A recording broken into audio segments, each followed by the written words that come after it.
the 5D mystic and or functional adult has that 3-year-old heart all whole, and so there's healthy self-worth. You're not superior or inferior to anyone, and you feel it from your body. And in fact, you have a aligned emotional body, mental body, so you are aware of those 6 basic emotions. Now, getting here, every person has a different journey. Some never disconnected from a whole 3-year-old heart, and so we stayed in alignment and continue to stay in alignment with Purusha Prakriti. These are words that mean something. One is pure consciousness, unconditional love. The other is pure energy and your own energy. Now, you don't have to do yoga, although I'm talking about the exercises of yoga. And I know some people, they're putting into practice a lifestyle of yoga. And really anything that's from spiritual or spirituality can equate human 101 experience because it's a human body.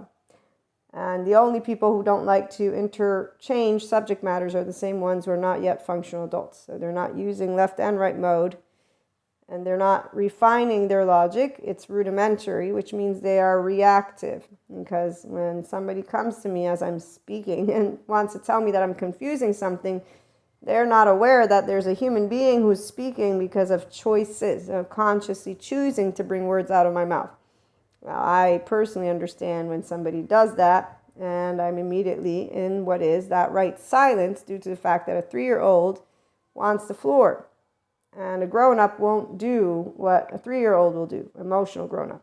So when you don't have your own nervous system in check because you're not aware that interacting with a grown-up who's speaking in a way of saying you can't is immediately a sign that you're not aware of yourself and what you're bringing to the table. Or, that's why we let things play out. So in any conversation, the equanimous type, the grown-up type, will allow themselves to enjoy the room.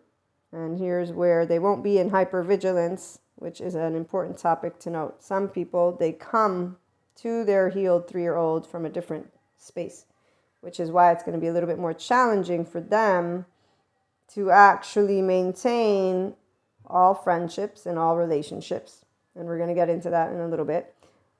And that's why for these individuals, it's great to find people who have healthy self-worth, because healthy self-worth means Purusha, unconditional love, pure consciousness. It means that I and you are different, and whatever our differences may be, social, political, religious, economical, anything.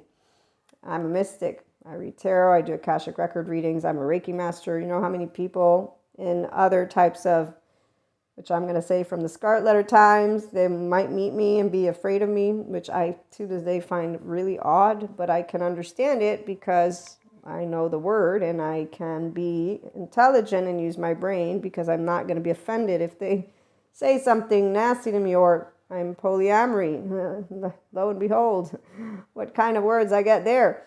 So it's quite interesting when you encounter those who are not using their adult brain because they haven't even bothered working with their emotional stuff from when they were children to grow up. And that's where the emotions are what drive you. You're a 3-year-old. It's very fascinating for people to think that that's not the case. And I'm not going to get into the psych education today. But what I want to talk about is the importance of our relationships, because it's our solar eclipse. And for my mystics and my functional adults, those of you who regularly tune in, you all know we can only expand and move into our enlightenment soul age group as we build our oversoul, and it's a playground, not a training ground. We do know there are people that do things out of spite to try and get under the skin of others.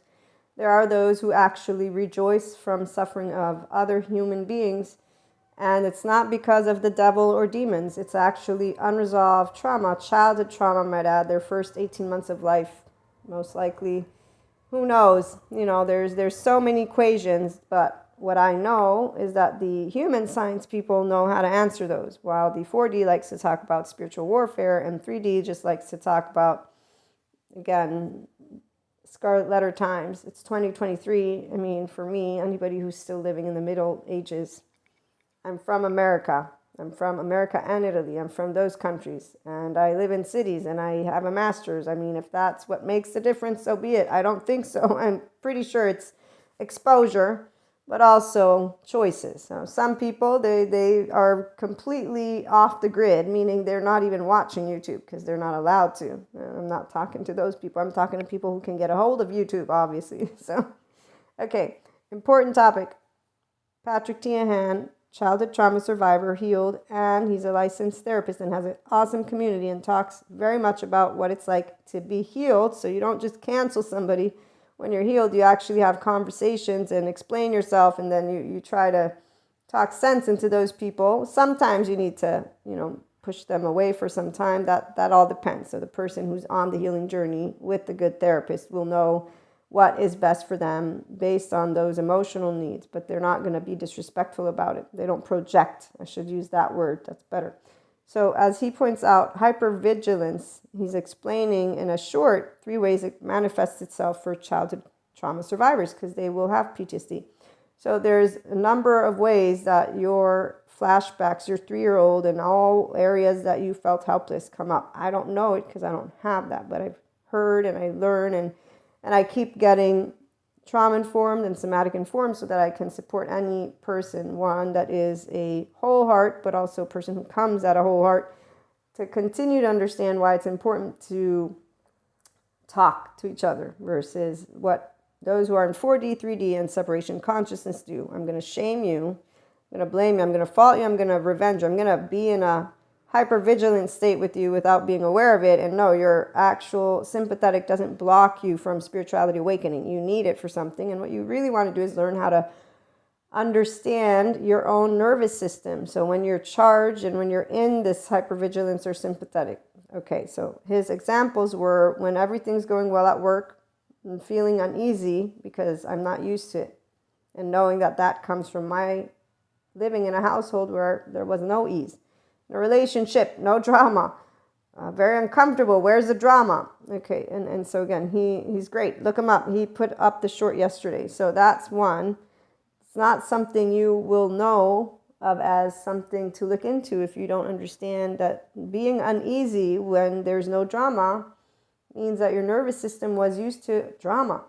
It's not your nature. Your nature is love. Our mammalian nature is love. Your nervous system, though, began its life with you in your caregiver's womb. The last 3 months count, and the first 18 months count. So if you had a dysfunctional household for whatever reason, there's no accusations made here. For whatever reason, if there were areas of emotional neglect, physical neglect, so traumatic neglect, we already have 2 areas where the brain will not be stimulated. And the first year of your life, the right mode of your brain is online. I think it's after the first year that left comes online, and I forget the exact way it develops, but long story short, your brain is developed in an environment, and so your first environment is your household, which is why, as he points out, being aware, and you will only be aware with good psychoeducation that explains this, not with the magic wand of let's do just Reiki, or let's just do meditation, or let's just do yoga. You don't know what yoga does. Yoga is a portfolio of ventral vagal nervous system exercises, meditation,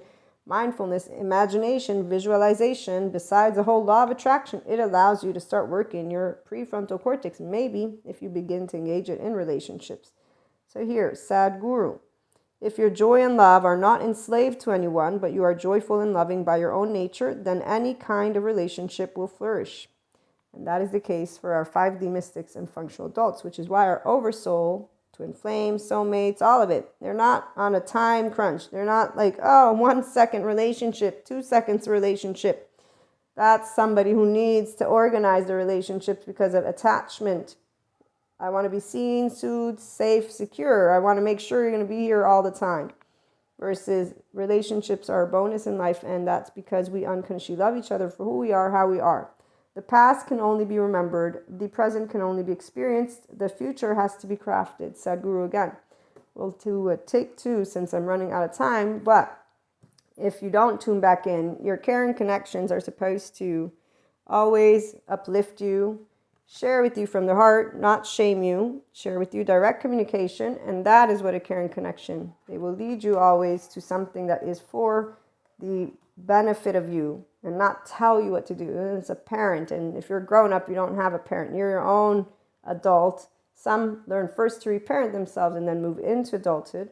That's where the whole heart is, the self-worth is, and we'll keep talking about it, so tune in.